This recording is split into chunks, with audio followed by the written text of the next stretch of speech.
JJ, was that a little closer to kind of where you want to be and what you're looking at, and how does that hit you after a week of practice, and what did you see, I guess, on the floor based on what you've been working on? Biggest thing offensively, I thought we did a great job of just getting to the next action. We shared the basketball. There wasn't a player that really dominated in terms of assists or time on the ball. We ended up with 28 assists. That was good. Didn't love how we took care of the basketball. And look, some of that is, some of the lineups when AR's not on the floor, you don't have the luxury of putting Luka and LeBron on the floor. So that's a work in progress. Our hand activity in the first half was awesome. Still don't love our general transition defense, and that's just not after a turnover or a missed shot. We still just are lacking a little bit of urgency to get back after makes and get matched up and talk, and something that we'll continue to clean up. Austin had that brief little kind of tweak, it looked like, with Pajemski. Did you get anything on that? Is he all right? Yeah, he got kneed in the posterior, anterior calf. I don't know. I think he just got a knee to his lower leg muscle. I think he's fine. Staying on Austin, you've spoken to us during preseason about how he's been one of your leaders in terms of production load. That, I don't know how you guys term it, but in terms of what he's doing day to day in practice, you said his body's looked improved from the offseason. Have you seen different wrinkles to his game than the guy you were coaching last season? A little bit so far in the games. I think a lot in practice. Yesterday, for example, in the scrimmage, he did some things just off the bounce, and maybe that was just our poor defense, but the purple team literally couldn't contain him. He just kind of got wherever he wanted, and I think that was coming off Thursday when I kind of modified him. Just he was kind of like a fake live rep guy. It was, I told him before practice, you're going to do 2 reps of live on every drill and then you're out. And so then he gets Friday off, and I think he just had tonight again, just that burst was there. And he's so crafty. The ability to draw fouls, you put your hand there and he's able to rise up. I played with a guy, Jamal Crawford, who was so good at that. So it's just picking up little tricks here and there to get to the free throw line. He's always been good at that, but you see that continue to develop. JJ, you previously mentioned trying to get DeAndre more involved offensively tonight. 14 points, also 5 assists. What did you see from him with his chemistry with Austin, Gabe, and just also guys finding him on like weak side drives? Yeah, he was really good in the pocket tonight, and I think that's similar to some other bigs. Like him in the pocket is a really good thing, and we got to find him. I think there's opportunities. There were opportunities tonight where we didn't find him. Sometimes on the roll, sometimes on the pocket. But he was great. I thought too, just his poise and his patience as like a hub. Whether it was playing out of horns or whether it was playing that second side, we just got some really good stuff when he got the ball at the elbow.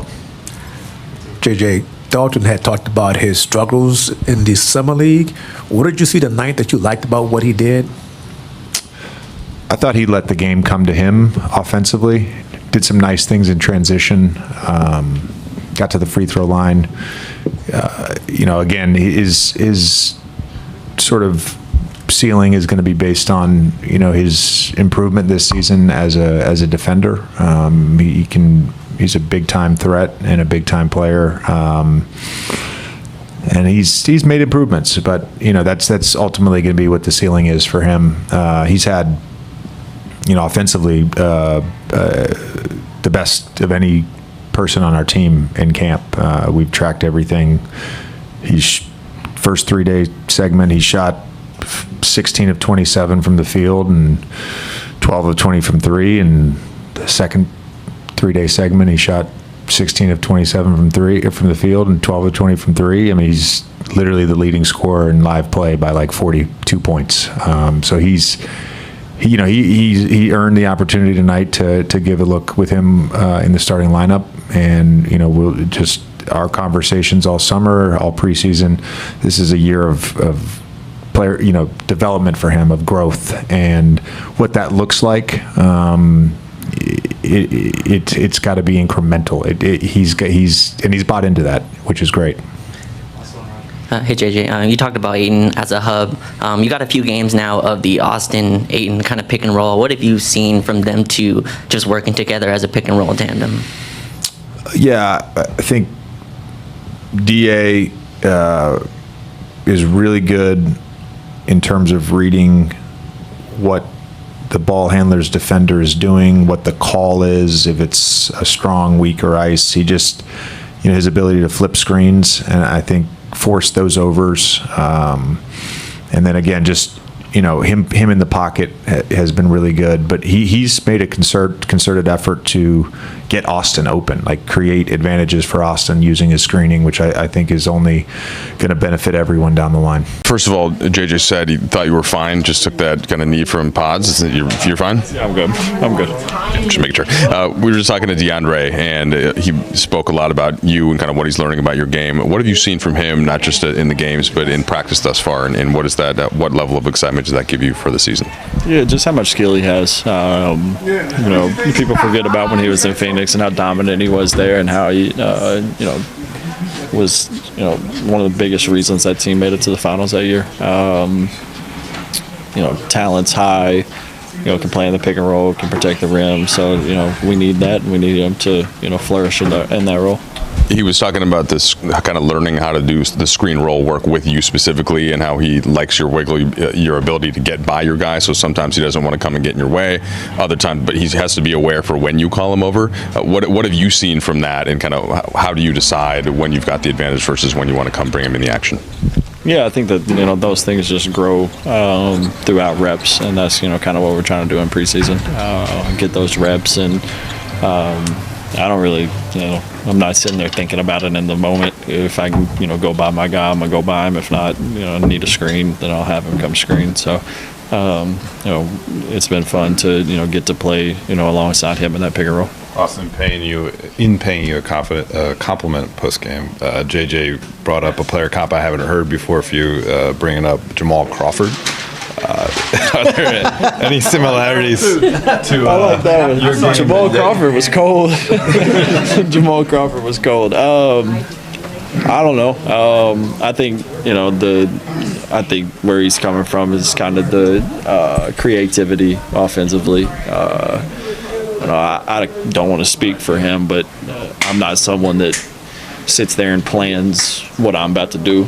Everything kind of just happens naturally, happens in the flow of the game. So I haven't heard that one, but I like JJ a little more now. What was it like to walk into a new locker room like this for the first time as a Laker? I felt like I was on a different team. I had no idea where I was going.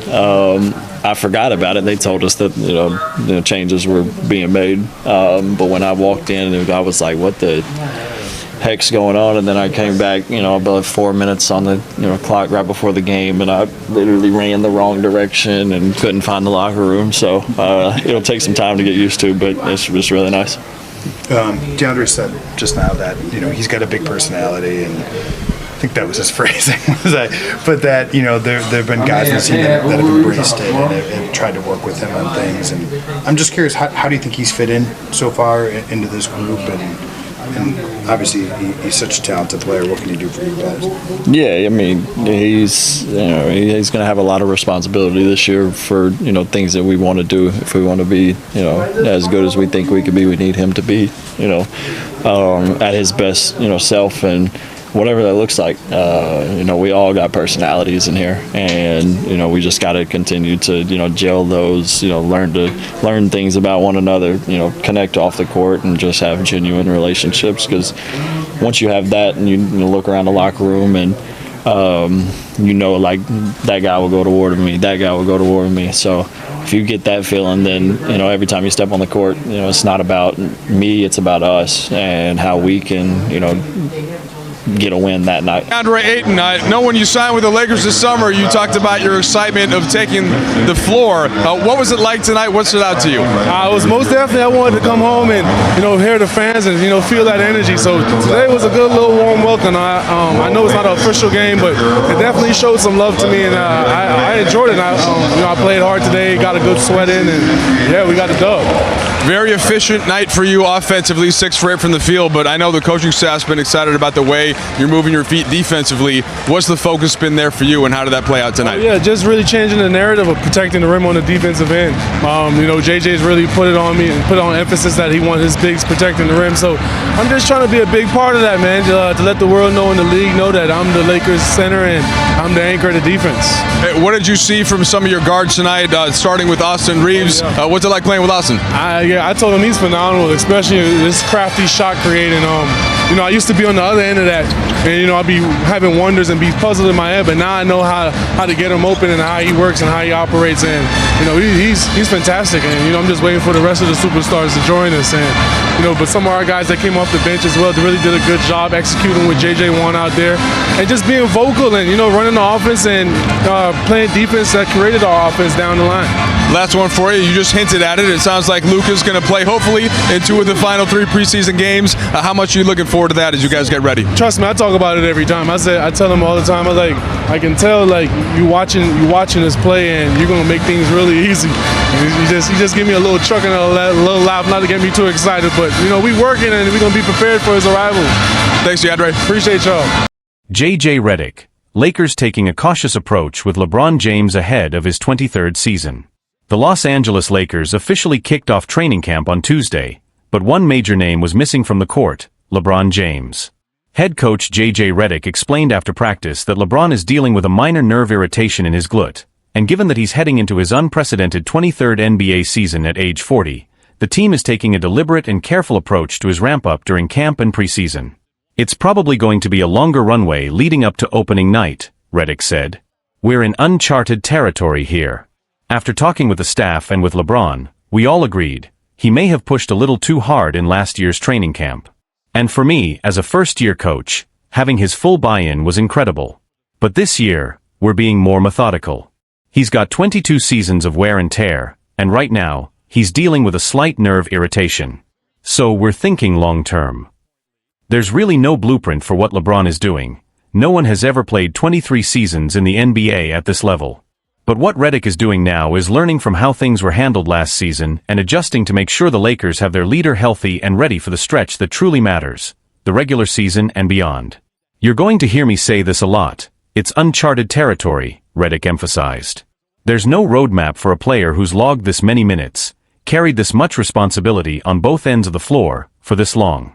We asked a lot from him last year, especially early in camp, and now we're working together to find what truly works best. The good news? LeBron is fully aligned with the plan. Everyone, from the coaching staff to the medical team, is on the same page. Still, there's no confirmation yet on whether the plan includes LeBron suiting up for any of the Lakers' 6 preseason games. It'd be great if he did. Of course, Redick admitted. We'd love to see it. But if not, we'll make it work.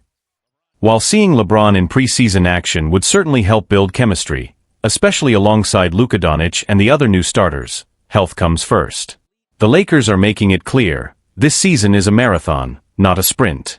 LeBron on training camp plans. We'll figure it out. When LeBron James spoke at Lakers Media Day, he echoed Redick's approach. It's all about being smart, not rushing, and staying engaged. We're still figuring it out, LeBron told ESPN when asked about his camp and preseason availability. Of course, I want to be on the floor as much as possible, but we all know where I'm at, physically and mentally, and the coaching staff knows it too. We just want to make sure we're aligned when the time comes to step on the court. This is year 23 for me. I've made huge strides this off-season. I've been training all summer. But even when I'm not on the court, I'm still locked in. I'm tuned into everything we're building. That's what matters most. As training camp progresses, the Lakers' approach with LeBron has sparked discussion across the league.